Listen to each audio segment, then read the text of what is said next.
Salut à tous. Pour cette première chronique politique, je vous propose de traiter d'un sujet d'actualité, à savoir les trahisons et reniements réels ou supposés du Parti socialiste depuis son accession au pouvoir en 2012. C'est parti. J'en tire les conclusions en me retirant de la vie politique. Je crois que c'est un point de détail. Casse-toi,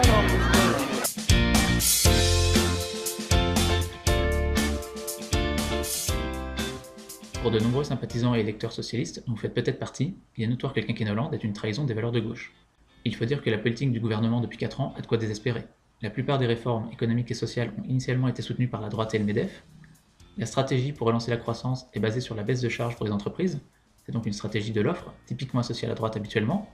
À côté de cela, la croissance elle-même est au plus bas. Le chômage, lui, reste toujours au plus haut. Le tout fait monter le Front National. Donc oui, quand on est de gauche, on peut très vite voir la politique du gouvernement comme une trahison.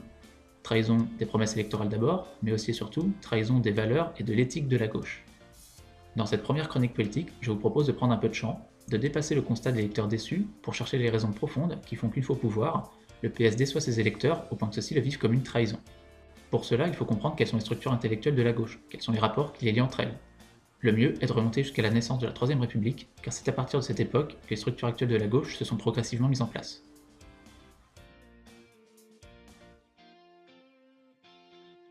Au début de la Troisième République, dans les années 1870, deux grandes tendances s'affrontent en France au niveau parlementaire, la gauche et la droite. Alors vous allez vous dire, ça change pas beaucoup d'aujourd'hui. Eh bien si, puisque cette gauche et cette droite sont extrêmement différentes de celles qu'on connaît de nos jours. La droite, à l'époque, est constituée de monarchistes qui veulent revenir à l'Ancien Régime, et de bonapartistes qui, eux, veulent revenir à l'Empire. Ces deux courants ont en commun de vouloir un régime dynastique avec un pouvoir fort. De l'autre côté, la gauche est constituée de républicains. Alors non, pas ces républicains-là. À l'époque, le terme est générique et ne désigne aucun parti spécifiquement, et encore moins un parti de droite. À l'époque, ces républicains sont des libéraux qui veulent des réformes donnant plus de liberté aux citoyens, et sont guidés par des principes comme le progrès et la liberté individuelle. Ils se situent dans la tradition de la Révolution française et des Lumières. Ils se divisent en deux courants, un courant modéré, dit opportuniste, car prêt à s'allier à la droite quand il le faut, et un courant intransigeant, appelé radical. Ces radicaux constituent alors l'extrême gauche parlementaire. Extrême gauche très différente de celle d'aujourd'hui et de son anticapitalisme révolutionnaire, car à l'époque, la politique est un passe-temps de riches. Et ces radicaux, s'ils sont progressistes, ne sont pas d'extrême gauche comme on l'entend de nos jours. Ils veulent par exemple la laïcisation de l'État, l'école gratuite et obligatoire, le droit d'association, ou encore l'impôt sur le revenu. Ces revendications, ils finiront par les obtenir et sont un peu les pères de notre République. Pour preuve, on connaît tous certains de leurs noms, Ledru-Rollin, Gambetta, Clémenceau. Et oui, tous ces noms que l'on croise au coin des rues ou sur le fronton des écoles publiques et dont on a oublié le sens, ce sont des républicains radicaux. Peut-être qu'un jour, l'extrême gauche actuelle arrivera aussi au pouvoir et qu'on aura alors des avenues Arlette Laguillet ou des collèges Olivier Besancenot. Toujours est-il que la gauche, dans les années 1870, ce sont ces républicains.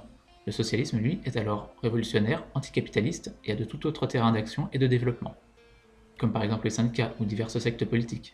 Mais il est extrêmement peu représenté à l'Assemblée nationale et ne sait d'ailleurs pas s'il doit y faire de l'opposition révolutionnaire ou bien proposer des réformes sociales. Mais entre les années 1880 et 1900, le socialisme et le radicalisme vont être amenés à se rapprocher. Tout d'abord parce que les deux courants ont une forme d'idéal progressiste en commun. Ils sont pour l'émancipation de l'individu, pour une certaine forme de justice sociale. Et puis à l'époque, du fait des événements, le socialisme va se convertir à la défense de la République. Il faut se rappeler qu'au XIXe siècle, la France a connu pas moins de 6 régimes, et il se trouve que dans les 2 dernières décennies du siècle, la République alors naissante est secouée par plusieurs affaires d'envergure dont la droite prendra prétexte pour déstabiliser la jeune République. Il y a d'abord la crise boulangiste, qui réunit derrière la figure du général Boulanger tous ceux que la Nouvelle République débecte, ce qui va de certains socialistes jusqu'aux monarchistes. Il y a ensuite l'affaire de Panama, qui est une affaire de corruption qui va toucher une grande partie de l'élite politique de l'époque. Et il y a enfin l'affaire Dreyfus, qui va nous intéresser particulièrement pour voir le rapprochement entre le socialisme et la gauche. Pour rappel, Alfred Dreyfus, capitaine dans l'armée, est accusé d'espionnage au profit de l'Allemagne, parce que juif et donc pas assez français aux yeux de certains. Dès le début, les radicaux vont s'engager dans le camp Dreyfusard. Pour eux, il est normal de défendre un homme victime d'une injustice. Les socialistes, eux, vont hésiter avant de s'engager. Alors pourquoi hésitent-ils ? Eh bien parce qu'à l'époque, l'idéologie socialiste est structurée par la théorie de la lutte des classes. Et dans le cadre de cette lutte des classes, l'affaire Dreyfus, que Dreyfus soit innocent ou non, est une affaire interne à la bourgeoisie et n'est pas censée concerner le prolétariat dont se revendique le socialisme. Néanmoins, sous l'impulsion de certains leaders comme Jaurès, le mouvement socialiste va finir par prendre fait et cause pour Dreyfus. Si aujourd'hui cela peut nous paraître anodin, il s'agit en fait à l'époque d'une véritable révolution idéologique. En fait, les socialistes vont intégrer à leur corpus idéologique la défense des droits de l'homme, à l'instar des radicaux, alors qu'ils considéraient jusque-là les droits de l'homme comme des droits purement formels au service de la bourgeoisie. Cette agitation de la droite est donc l'occasion pour les radicaux et les socialistes de se retrouver dans des combats communs. Cette lutte commune pour la République et les droits de l'homme prépare le terrain à des alliances dans les urnes qui se concrétiseront dans la première moitié du XXe siècle.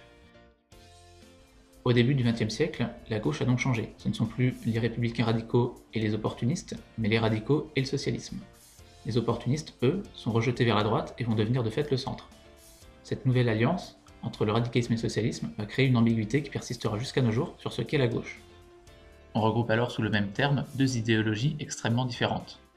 Le socialisme se réfère au marxisme et à la lutte des classes, quand le radicalisme, lui, se réfère aux Lumières et à la Révolution française. Le socialisme est tourné vers les classes populaires, notamment les classes populaires industrielles, le prolétariat, quand le radicalisme, lui, est tourné vers les classes moyennes et supérieures. Le socialisme veut abattre le système capitaliste, que ce soit par des réformes ou par la révolution, quand le radicalisme, lui, veut seulement l'accompagner. Et comme si utiliser le même terme pour regrouper deux idéologies extrêmement différentes ne suffisait pas pour créer la confusion, en 1920 va avoir lieu une dernière étape dans l'apparition de la gauche actuelle. Le Parti socialiste se fracture au congrès de Tours, avec d'un côté les soutiens du RSS naissant, partisans de la Révolution, et qui vont fonder le Parti communiste français, et de l'autre côté les socialistes réformistes, qui eux vont rester au sein du Parti socialiste. Cette scission au sein du mouvement socialiste va clarifier les rapports à la Révolution. Alors qu'avant, révolutionnaires et réformistes étaient mélangés au sein du même parti, à partir de 1920, on a d'un côté les révolutionnaires, et de l'autre côté les réformistes, qui veulent une transformation de la société par des réformes graduelles. À partir de 1920, en incluant les radicaux, on a donc une gauche constituée de 3 blocs aux options politiques extrêmement différentes, et au sein de laquelle les rapports sont souvent très compliqués. Cette segmentation de la gauche est toujours valable aujourd'hui, même si ce ne sont plus les mêmes partis qui portent les différentes options politiques.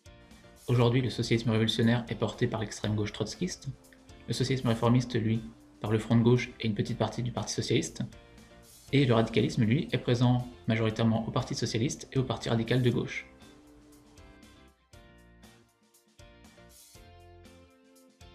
Si on se place dans une optique socialiste, oui, il est évident que le PS a trahi la gauche. Depuis 4 ans, le gouvernement mène une politique d'accompagnement du système, qui va bien souvent jusqu'à détricoter des acquis sociaux initialement acquis par la gauche. Mais en fait, c'est confondre gauche et socialisme. Si on fait abstraction des réformes sociales et qu'on regarde plutôt les réformes sociétales, on voit que là, le gouvernement est toujours dans la tradition émancipatrice de la gauche. Je pense en particulier au mariage gay. Cette loi, les opposants l'ont perçue comme une diversion pour ne pas parler des échecs de la politique économique. C'est à mon avis très mal connaître la gauche, car pour le coup, toutes les composantes de la gauche étaient d'accord avec cette réforme, du PS au NPA, en passant par les mélanchonistes et les communistes. Et si l'extrême gauche a protesté dans cette affaire, c'est parce que cette loi n'allait pas assez loin à son goût. Si toutes ces composantes ont soutenu le projet de loi, c'est bel et bien parce qu'il se situe dans une logique d'extension des droits individuels, dans la plus pure tradition des courants radicaux républicains et socialistes, et ce, quoi que l'on puisse penser par ailleurs de cette loi. Libéralisme au niveau sociétal et gestion du système au niveau économique, très clairement, la politique du gouvernement est inspirée du radicalisme, même si aujourd'hui on dit plutôt social-libéral. D'ailleurs, quand on regarde quelles sont les grandes figures qui inspirent les membres du gouvernement, bien souvent ce sont des radicaux. Par exemple, Valls, son grand modèle, c'est Georges Clemenceau, qui était radical. Ce n'est pas Jaurès ou Blum. Un autre exemple, c'est Jean-Marie Le Guen, membre du PS, secrétaire d'État aux relations avec le Parlement, proche de Manuel Valls, qui a récemment écrit un petit ouvrage intitulé « La gauche qui vient ».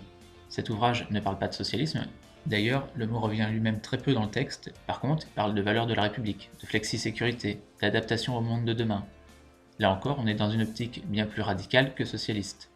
Un comble quand on sait que le livre a été édité par la Fondation Jean Jaurès. Ce n'est pas un hasard si aujourd'hui les derniers à vraiment soutenir le gouvernement sont les radicaux de gauche. En fait, ce qui a été trahi, ce n'est pas la gauche en général, mais les valeurs socialistes. Et la question à se poser, en fait, c'est pourquoi aujourd'hui, ceux qui dirigent au Parti socialiste se revendiquent de la tradition radicale et non de la tradition socialiste. La réponse est simple. Pendant plusieurs décennies après la Seconde Guerre mondiale, le socialisme a été hégémonique à gauche, au point que gauche et socialisme deviennent des synonymes. Le radicalisme, lui, a quasiment disparu, ce qui fait que des gens qui se seraient initialement identifiés au radicalisme ont été obligés d'endosser un discours socialiste pour pouvoir accéder aux responsabilités. C'est comme ça qu'on a eu Mitterrand comme président. Un président porté par le Parti socialiste et le Parti communiste, élu sur un programme clairement socialiste, alors que lui ne l'a jamais été. Aujourd'hui, malgré les évolutions sociologiques, qui font par exemple qu'il y a moins d'ouvriers ou que les conditions de vie sont meilleures, ce qui rend les discours de rupture moins pertinents, une grande partie de l'électorat de gauche est toujours attachée au discours issu de la tradition socialiste, et ce, alors que le Parti socialiste, lui, a abandonné cette idéologie. En fait, aujourd'hui, on a un décalage complet entre ce qu'est théoriquement le parti, son histoire, le discours qu'il véhicule en temps de campagne électorale, et la politique qu'il mène une fois au pouvoir. Et c'est ce décalage qui crée chez les électeurs de gauche le sentiment d'avoir été trahi. Sentiment tout à fait légitime, puisque le PS ne mène pas la politique pour laquelle il a été élu. L'enjeu dans les prochaines années à gauche, ça va être la clarification du discours. La période historique qui faisait que socialistes et radicaux cohabitaient au sein du même parti sous l'hégémonie socialiste est révolue. D'ailleurs, aujourd'hui, certains commencent non plus à parler de la gauche, mais des gauches. Et chacun va devoir maintenant choisir entre deux discours. D'un côté, le discours radical, et de l'autre côté, le discours socialiste. C'est-à-dire entre Clémenceau d'un côté et Jaurès de l'autre. Et bien voilà, cette première vidéo touche à sa fin. J'espère qu'elle vous aura apporté des éléments de compréhension et de réflexion sur l'état actuel de la gauche. Et pour ma part, il ne me reste plus qu'à vous dire à la prochaine.